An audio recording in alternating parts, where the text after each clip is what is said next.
आज देश में स्वास्थ्य मुसीबत के बीच अनलॉक 2 का आगाज हो गया है, जिसके तहत 1 जुलाई से 31 जुलाई तक रियायतों का दायरा बढ़ा दिया गया है।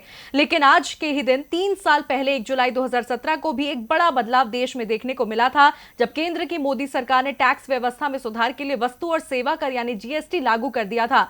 लेकिन 3 साल बीतने के बाद भी ये अपने मकसद से काफी दूर नजर आ रहा है। एक रिपोर्ट देखिए।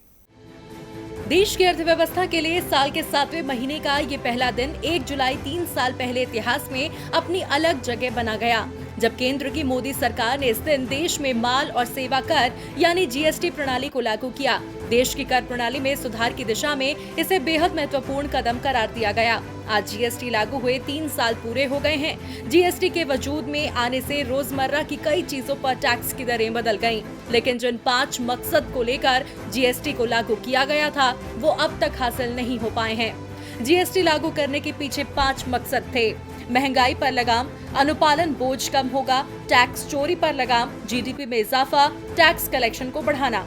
मौजूदा वक्त में देखें तो ना तो महंगाई पर लगाम लग पाई है, न टैक्स कलेक्शन लक्ष्य के मुताबिक हो पाया है। उम्मीद की गई थी कि प्रति महीने 1,50,000 करोड़ रुपए का जीएसटी कलेक्शन होगा, लेकिन तमाम कोशिशों के बावजूद कलेक्शन 1 लाख करोड़ रुपए के आसपास ही रहा है।